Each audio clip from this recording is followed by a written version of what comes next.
Hello guys, welcome to my YouTube channel BK civil engineering. I hope आप अच्छे होंगे। आज हम आपके लिए लाए हैं 45 ऐसे पॉइंट जो कि बहुत इम्पोर्टेंट हैं और हर एक सिविल इंजीनियर को ये पता होने चाहिए। ये जो पॉइंट हैं ये डायरेक्ट आपसे इंटरव्यू में या आप किसी चीज़ की पेपर देते हैं, ये उनमें डायरेक्टली क्वेश्चन की तरह पूछे जा सकते हैं, जो कि बहुत ज़रूरी पॉइंट है। टाइम को वेस्ट ना करते हुए हम इन पॉइंट को देख लेते हैं। तो चलिए, सबसे पहला जो हमारा पॉइंट है वो है हाइट ऑफ पैरापिट बॉल। जो हमारी पैरापिट बॉल होती है उसकी हाइट कितनी होती है? वो होती है 1 मीटर। पैरापिट बॉल कौन सी होती है? जो हमारी स्लेब होती है, स्लेब की चारों तरफ जो हमारी बॉल बनाई जाती है उसे ही हम पैरापिट बॉल कहते हैं। आप ये कह सकते हैं जो पैरापिट बॉल होती है वो 1 मीटर की होती है। पॉइंट नंबर टू है हाइट ऑफ बिल्डिंग।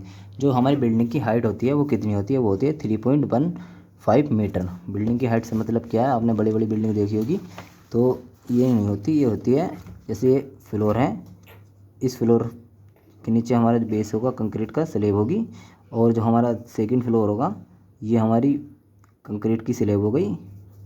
ये इसका ऊपर वाला पोर्शन है, इसके पोर्शन से इसके ऊपर वाले पोर्शन तक की जो बीच की हाइट होती है, इसी को हम बिल्डिंग की विड्थ बोलते हैं। ये होती है 3.15 मीटर। ये आप लोग याद रख सकते हो। अब देखते हैं हाइट ऑफ बिडन। हाइट ऑफ बिडन की भी होती है 2.1 मीटर होती है, ये भी आप याद रख सकते हो। Point number 4 thickness of DPC. DPC को हम, जो इसकी डीपीसी की फुल फॉर्म होती है डैम प्रूफ कोर्स होती है। डैम प्रूफ कोर्स की जो हम थिकनेस लेते हैं वो होती है 2.5 सेंटीमीटर, और इंच में हम ले सकते हैं 1 इंच। 1 इंच हम इसे बोल सकते हैं। क्वेश्चन नंबर 5 देख सकते हो। क्वेश्चन नंबर जो 5 है हमारा वो है number of cement bag in 1 metre cube. मतलब 1 मीटर क्यूब में अगर हमें सीमेंट का काम करना है, मतलब क्या, 1 मीटर क्यूब का मतलब से मेरा ये अगर 1 मीटर क्यूब है और अगर हम इसमें सीमेंट में काम करते हैं तो इसमें कितने बैग लग जाएंगे सीमेंट के? तो इसमें लगते हैं 28.8 बैग। अप्रोच हम इसे 29 बैग ले लेते हैं। ये पॉइंट भी आपको समझ में आया होगा। आप पॉइंट नंबर 6 देख सकते हो। Minimum thickness of slab. Slab की जो मिनिमम थिकनेस होती है वो होती है 125 mm। 125 mm से हम इसमें कम नहीं लेते मिनिमम थिकनेस, इससे ज़्यादा हम ले सकते हैं। पॉइंट नंबर 7 आप देख सकते हो। Weight of 1 bag cement. ये तो आपको पता ही होगा कि एक बैग सीमेंट में कितना सीमेंट होता है, वो होता है 50 kg। ये पॉइंट भी मोस्ट है, ये भी आप देख सकते हो। 1 बैग ऑफ सीमेंट। एक बैग सीमेंट में कितना सीमेंट होता है ये आपको याद रखना होगा। एक बैग सीमेंट में कितना सीमेंट होता है? तो अगर हम क्यूबिक फीट की बात करें तो होता है 1.25, और मीटर में बात करें तो 0.0347 मीटर क्यूब। ये आप याद सकते हैं, ये इंपॉर्टेंट है। इसके बाद पॉइंट नंबर 9 आप देख सकते हो लिंटल थिकनेस।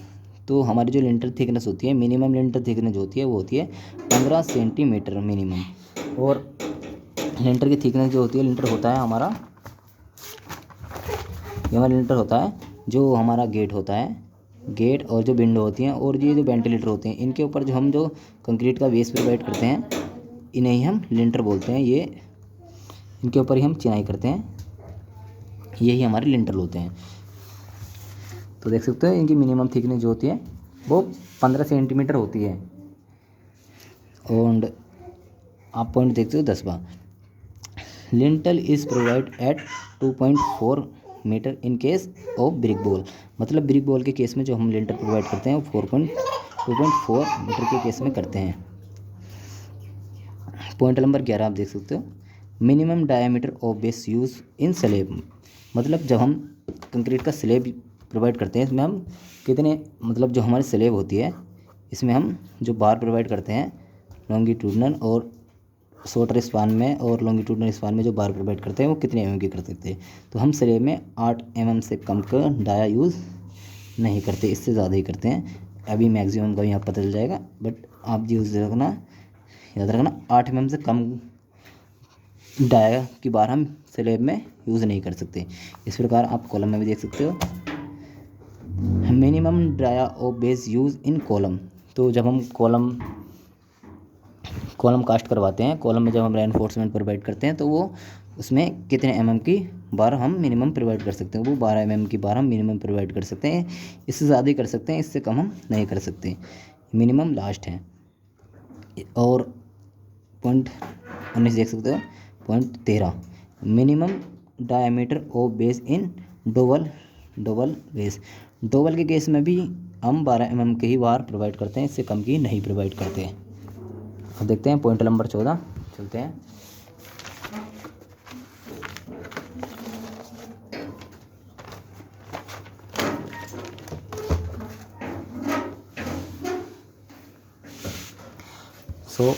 देख सकते हो पॉइंट नंबर 14,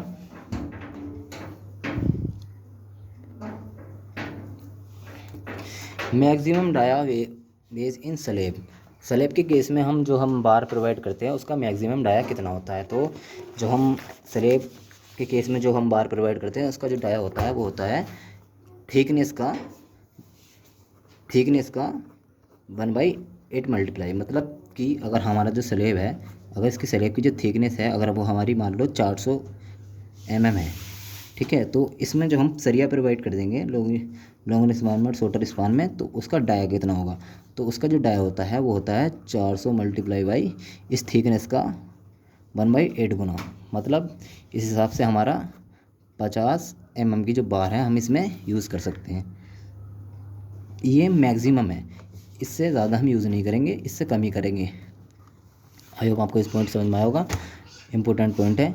अब इसी प्रकार आप पॉइंट नंबर देखना 15, पॉइंट नंबर 15 है डायमेंशनल टॉलरेंस ऑफ क्यूब। मतलब एक क्यूब में हम कितना डायमेंशनल टॉलरेंस दे सकते हैं। तो आप ±2 mm इसमें हम टॉलरेंस दे सकते हैं। इसी प्रकार पॉइंट नंबर 16 देख सकते हो, maximum water absorption of first class brick की जो वाटर अब्जॉर्प्शन कैपेसिटी होनी चाहिए वो कितनी होनी चाहिए, वो होती है 15% ऑफ इट ड्राई वेट। मतलब जो हमारी फर्स्ट क्लास ब्रिक होती है उसमें जो उसकी वाटर वो अपने अंदर अब्जॉर्ब कर सकती है, वो 15% कर सकती है अपने ड्राई वेट का। सो आप लोगों को ये पॉइंट भी समझ में आ गया होगा। अब देखते हैं point number 17, initial setting time of cement का इनिशियल सेटिंग टाइम कितना होना चाहिए। इनिशियल सेटिंग टाइम होता है जो प्रारंभिक जमाव काल इसे हिंदी में बोलते हैं। तो 30 मिनट हमारा इनिशियल सेटिंग टाइम होता है। और फाइनल सेटिंग टाइम जो होता है हमारा वो होता है 10 घंटे। अगर हम इसमें मिनट में करें तो ये हमारा 600 मिनट आ जाता है। देखते हैं पॉइंट नंबर 19, ओपीसी की फुल फॉर्म अक्सर पूछ ली जाती है। आप इंटरव्यू में जाओगे तो आपसे इंटरव्यू में भी या फिर क्वेश्चन भी किसी प्रकार से आपके सामने ओपीसी की फुल फॉर्म आ जाती है। तो ओपीसी की जो फुल फॉर्म होती है वो ऑर्डिनरी पोर्टलैंड सीमेंट इसकी फुल फॉर्म होती है, याद रखना इम्पोर्टेंट है। इसी प्रकार पॉइंट नंबर 20 जो होता है हमारा डीपीआर मतलब कि इसकी फुल फॉर्म होती है डिटेल प्रोजेक्ट रिपोर्ट। ये भी इम्पोर्टेंट है, ये भी आप लोग याद रख सकते हो। डिटेल प्रोजेक्ट रिपोर्ट इसकी फुल फॉर्म है। अब पॉइंट नंबर 21 होगा यूनिट वेट। अक्सर ये क्वेश्चन जो है डायरेक्ट एग्ज़ाम में और इंटरव्यू में डायरेक्ट पूछे जाते हैं, तो आप इन्हें याद रख लेना। आरसीसी, पीसीसी और स्टील। आरसीसी का जो यूनिट वेट होता है वो होता है 25 किलो न्यूटन प्रति मीटर क्यूब। ये होता है आरसीसी का यूनिट वेट। अगर हम इसे किलो का हटाकर 1000 से मल्टीप्लाई करेंगे तो 25,000 न्यूटन प्रति मीटर क्यूब आ जाएगा। इस प्रकार हम इसे याद करते हैं। इसी प्रकार पीसीसी का जो हमारा पीसीसी का यूनिट वेट होता है वो होता है 24 किलो न्यूटन प्रति मीटर क्यूब। इसे भी हम कन्वर्ट करके 24,000 न्यूटन प्रति मीटर क्यूब में कर सकते हैं। ये जो कि अब पॉइंट नंबर अब स्टील का देख सकते हो। स्टील का यूनिट वेट जो होता है 7850 किलोग्राम प्रति मीटर क्यूब होता है। 7850 किलोग्राम प्रति मीटर क्यूब। ओके, अब देखते हैं पॉइंट नंबर 22। पॉइंट नंबर 22 में 1 गैलन, ये क्वेश्चन इंपॉर्टेंट है। 1 गैलन में कितने लीटर होते हैं। 1 गैलन में जो लीटर होते हैं वो 3.78 लीटर होते हैं। ये भी आप लोग याद रख सकते हो। चलिए नेक्स्ट पॉइंट पर।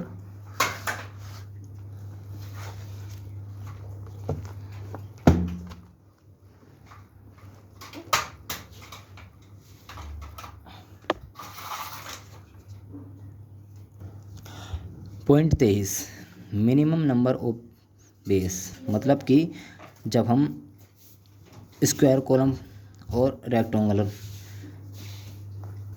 कॉलम करते हैं तो इसमें हम मिनिमम नंबर ऑफ बार कितनी प्रोवाइड करते हैं। तो हमारे करते हैं स्क्वायर कॉलम में करते हैं 4 नंबर ऑफ बार, और रेक्टेंगुलर में भी 4 करते हैं, और 4 सर्कुलर कॉलम में करते हैं हम 6 नंबर। और इसमें हम इस प्रकार से करते हैं, जैसे कि हमारा आयताकार, गोल, वर्गाकार है, ये आयताकार है, ये बार होगी, ये बार होगी, ये बार होगी, ये बार होगी, इसमें ये होगी, ये होगी, ये होगी, ये होगी, और गोलाकार है तो इसमें 6 बार कर सकते हैं, ये 4 5 6, इस प्रकार से हम इसमें बार प्रोवाइड कर सकते हैं। इसमें मिनिमम 6 करते हैं, इन दोनों में हम 4 बार प्रोवाइड कर सकते हैं मिनिमम। इसमें क्लियर कवर छोड़ा जाता है, ये क्लियर कवर है, इसमें भी ये भी क्लियर कवर है, ये इफेक्टिव कवर है, ये भी इफेक्टिव कवर है, ये भी इस प्रकार से बीच में इफेक्टिव कवर होगा इसके सेंटर से बाहर तक, ये भी आप याद रख सकते हो। आगे आएगा अभी, अब देख सकते हैं पॉइंट नंबर 24। पॉइंट नंबर 24 देख सकते हैं आप लोग। Standard sand in India is obtained from इरोन तमिलनाडु, मतलब कि जो एक standard sand in India is obtained from Ennore Tamil Nadu, मतलब कि जो हमारी स्टैंडर्ड सैंड होती है वो एक तमिलनाडु में एक जगह है इनोरा, तो यहाँ से हमारी स्टैंडर्ड सैंड मिलती हैं। यह आप इस प्रकार से याद कर सकते हो, जो हमारी प्राप्त होती है स्टैंडर्ड सैंड जो हमारी प्राप्त होती है वो तमिलनाडु का एक स्थान है इनोरा, तो यहाँ से वो सैंड हमारी प्राप्त होती हैं। इसी प्रकार देखते हो पॉइंट नंबर 25 1 यार्ड में जो हमारे होते हैं वो होते हैं 3 फीट। ये आप याद सकते हो 3 फीट में कितने यार्ड होते हैं, 1 यार्ड होता है, 1 यार्ड में 3 फीट होते हैं, इस प्रकार आप इसे याद रख सकते हो। अब देखते हैं वेट ऑफ स्टील। अगर हमें स्टील का वेट निकालना है, 1 मीटर स्टील का वेट, मतलब कि हमारे पास ये स्टील है 8 mm का है, ऐसे 8 mm का ये हमारा कोई स्टील है, 1 मीटर का लेंथ इसकी 1 मीटर है, तो हमें इसका वेट निकालना, तो इसके फॉर्मूला है d² / 162। आप इसे लगाकर इसका फॉर्मूला है, ये जो होता है d इसका डाया होता है, तो ×8/8/62, इस प्रकार से इसका 1 मीटर का वेट हम कैलकुलेट कर सकते हैं। और अगर हमें फिट में निकालना है वेट, 1 मीटर फिट मतलब 1 फिट का कितना वेट होगा, वेट ऑफ स्टील, तो d² 533 किलोग्राम प्रति फिट। यह आप याद रख सकते हो, इस प्रकार से फिट में यह आएगा। Question number 27 slope of standard case की स्लोप में कितना वो देते हैं हम, ये देख सकते हो। जब हम स्टेयर केस में जब हम स्लोप देते हैं वो कितना होता है, जो आपने जिन्ना देता होगा, जिन्ना बनता हुआ देखा होगा, इस प्रकार से कुछ जिन्ना बनता है, ये हमारी, ये जो होता है हमारा कोण, ये हमारा 25 डिग्री से 40 डिग्री तक बढ़ता है, ये कभी 45 डिग्री नहीं होता, ये भी आप ध्यान रख सकते हो। इस प्रकार से कहीं भी चेक कर सकते हैं आप अपने घर में भी, या फिर साइड पे जाओगे तो आपको ध्यान रखना है 25 डिग्री से 40 डिग्री के बीच का कोण होता है, 45 डिग्री का कभी कोण नहीं होता।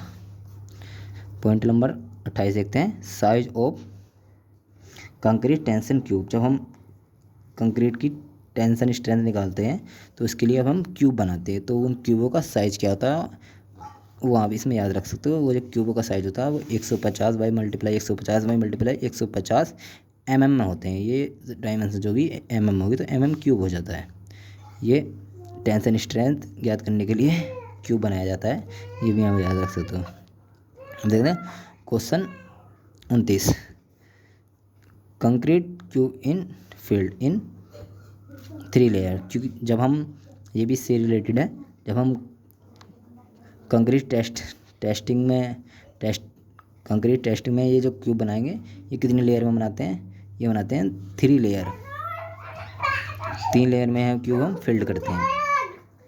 अब देखते हैं पॉइंट नंबर 30 स्लम्प कौन इन फील्ड इन स्लम्प के केस में जब हम स्लम्प टेस्ट करते हैं तो ये इसमें जब लेयर में कितने प्रोवाइड करते हैं, ये 4 लेयर में हमारी कंक्रीट प्रोवाइड की जाती है। इस प्रकार पॉइंट अब हम देखते हैं 31, minimum thickness of shear wall. Thickness of shear wall जो ये देख सकते हैं आप, ये क्या है, slump test use in workability. जो हमारा स्लम्प टेस्ट हम करते हैं वो हमारा वर्केबिलिटी के लिए करते हैं। Minimum thickness of shear wall की मिनिमम थिकनेस जो होती है हमारी 150 mm होती है। Maximum thickness of shear wall, और हमारी maximum thickness of shear wall 400 mm होती है। ठीक है, point next.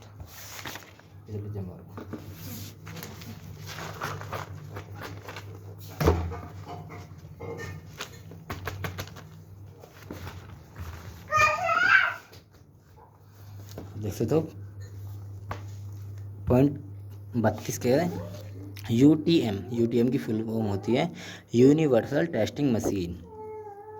Universal testing machine इसकी फुल फॉर्म होती है और ये यूज़ होती है is use for compressing test of concrete and tension test for steel reinforcement. मतलब कंक्रीट के कंप्रेशन टेस्ट के लिए तो कंक्रीट के लिए तो ये कंप्रेशन टेस्ट करेगी, और स्टील के लिए रेनफोर्स टेंशन टेस्ट करती है यूनिवर्सल टेस्टिंग मशीन। ये आप याद रख सकते हो।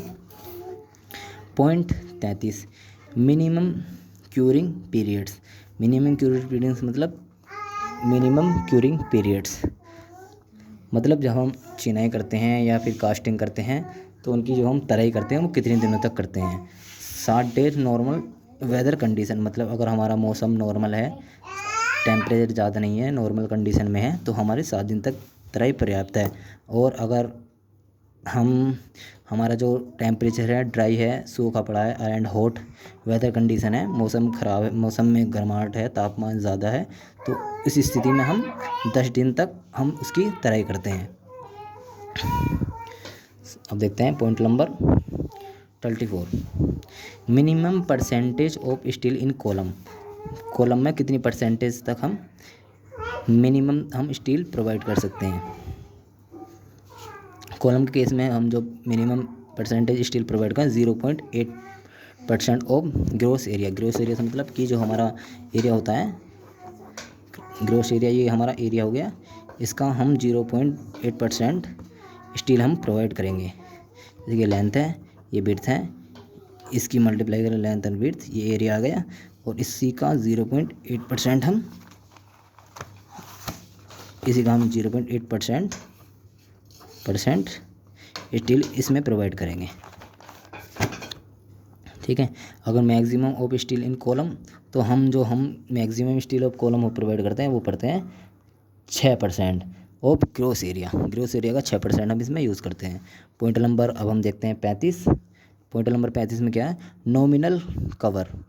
नॉमिनल कवर जो होता है फुटिंग में 50 होता है, कॉलम में 40 होता है, स्लैब में 20 होता है, बीम में 25 होता है, जो कि mm में है। नॉमिनल कवर होता क्या है, नॉमिनल कवर होता है जैसे कि ये हमारा ग्रॉस एरिया है, ये हमने बार प्रोवाइड, इसके सेंटर से इसके आउटर फेस तक जो हमारा ये कवर होता है, यही हमारा नॉमिनल कवर होता है। ये वाला जो होगा ये, और इसके बाहर से बाहर तक ये हो जाएगा, ये हमारा क्लियर कवर होता है। याद रखना, ये हमारा क्लियर कवर होता है, ये हमारा नॉमिनल कवर होता है, जो कि इसके सेंटर से लिया जाता है बाहर तक। इस प्रकार आप इसे याद रख सकते हो। अब देखते हैं पॉइंट नंबर 36, लिस्ट काउंट मतलब कि ये जो हमारे उपकरण होते हैं, जैसे कंपास हैं, डंपी लेवल है, ऑटो लेवल है, थियोडोलाइट है, इनका लिस्ट काउंट कितना कितना होता है, तो ये भी यहाँ पे याद रख सकते हैं, इंपॉर्टेंट है। कंपास का जो लिस्ट काउंट होता है वो 30 मिनट होता है। इसी प्रकार डंपी लेवल का list count 5 mm, auto level का लिस्ट काउंट भी 5 mm, थियोडोलाइट का लिस्ट काउंट हमारा 20 सेकंड होता है। ये जो दो अगर ये एक है तो ये मिनट होती है, अगर ये 2 हैं तो ये सेकंड होता है। ये इस प्रकार से आप देख सकते हो, थियोडोलाइट है जो 20 सेकंड होता है। पॉइंट नंबर 37 आप देख सकते हो। 37 में राइज एंड ट्रेड।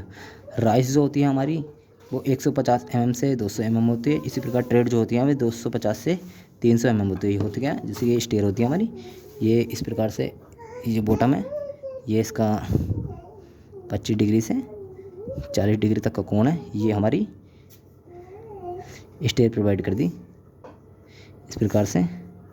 तो ये हमारा राइज हो गया और ये हमारा ट्रेड हो गया। तो ये जो होता है 150 से 200 तक ये राइज होता है और 200 से 300 तक ये हमारा ट्रेड होता है। अब इसे याद रखते हो, कोण इनका 225 से 40 डिग्री के बीच होता है। ये भी आप याद रख सकते हो, इम्पोर्टेंट है।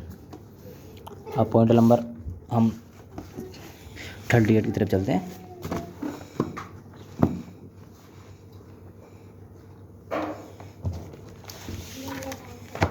पॉइंट नंबर 38 है मिनिमम हुक लेंथ। जो हमारी हुक होते हैं, ये हुक होता है, ये स्टीरियप्स में होता है, रिंग में भी होता है, रिंग बोल दो या स्टीरियप्स बोल दो। तो ये जो हुक होता है हमारा 90 डी होता है। डी जो होता है हमारी इसकी वार का डाय होता है।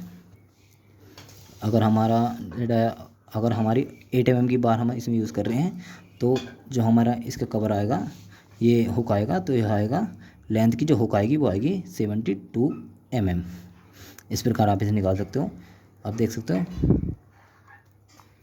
Point number 39 standard size of brick. Standard size of brick, ये भी पॉइंट इंपॉर्टेंट है, आप इसे याद कर सकते हो। स्टैंडर्ड साइज ऑफ ब्रिक वो होता है 19 × 9 × 9 सेंटीमीटर में होता है।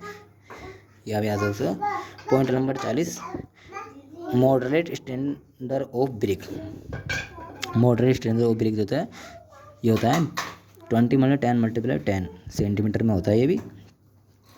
एंड आप देख सकते हो पॉइंट नंबर 41 आप देख सकते हो, ये होगा number of brick in 1 metre cube. 1 metre cube में कितनी ब्रिक हमारी आ जाती हैं। तो ये आती हैं काम में 1 मीटर क्यूब पर अगर हम ब्रिक का कर रहे हैं तो उसमें कितनी ब्रिक आएंगी, ये आएंगी 500 ब्रिक। ये भी आप याद कर सकते हो। आप point number 42 number of brick in 230 mm brick wall in 1 cube meter. मतलब कि अगर हमारी 230 mm की ब्रिक बॉल है और उसमें हमें एक क्यूबिक मीटर में ब्रिक निकालनी, तो कितनी ब्रिक आएंगी, तो वे आती हैं 496 ब्रिक। ये भी आप याद रख सकते हो। ये इंक्लूड वेदरिंग में आती है, वॉस्टरिंग में आते हैं। अब देखें point number 43 number of brick in 150 mm thickness wall for 1 square meter. मतलब कि 115 mm की थिकनेस वॉल में जो हमारा 1 स्क्वायर मीटर में जो ब्रिक आएंगी वो आएंगी 56 ब्रिक्स। अब देखें पॉइंट नंबर 44 8 से 120 kilogram of vending wire is use पर मीटर टन ऑफ स्टील। मतलब अगर हम बीम की सरिया बांध रहे हैं या फिर स्लैब का जो हम जाल बांध रहे हैं उसमें 1 टन वायर को 1 टन स्टील को बांधने के लिए कितना हमारी बेंडिंग वायर का यूज़ करें। बेंडिंग वायर बहुत ही जो पतली सी तार आती है जिससे हम ये यहाँ पर जॉइंट करते हैं, सरिया से सरिया को बांधते हैं, यही हमारी बेंडिंग वायर होती है। ये 1 टन स्टील के लिए 8 से 12 किलोग्राम तक हमारी बेंडिंग वायर यूज़ हो जाती है। 1 टन जो होता है 1000 किलोग्राम के बराबर होता है। ये भी आप लोगों को पता होगा। पॉइंट हमारा लास्ट है cement ingredients are world at 1400 degree Celsius temperature. मतलब जो हमारे सीमेंट के इंग्रेडिएंट हो गए, जो हमारे सीमेंट के कंपोनेंट्स हैं, इंग्रेडिएंट्स हैं, उन्हें जो करते हैं हम 1400 डिग्री सेल्सियस पर टेम्परेचर पर गर्म करते हैं। ये भी पॉइंट इम्पोर्टेंट है, ये आप याद करना। सो थैंक यू, आप लोग इस वीडियो में इतना बने रहें। वीडियो आपको अच्छा लगा होगा। आई होप इसमें काफ़ी इम्पोर्टेंट पॉइंट है। चैनल को सब्सक्राइब कर लेना। और अभी एक वीडियो और आएगी, ऐसे ही कुछ उसमें पॉइंट रहेंगे, लगभग 40 से 45 पॉइंट उसमें भी रहेंगे। काफ़ी इंपॉर्टेंट भी पॉइंट रहने वाले हैं। इसलिए चैनल को सब्सक्राइब कर लेना और वीडियो को ज़्यादा से ज़्यादा शेयर कर देना, लाइक कर देना। धन्यवाद।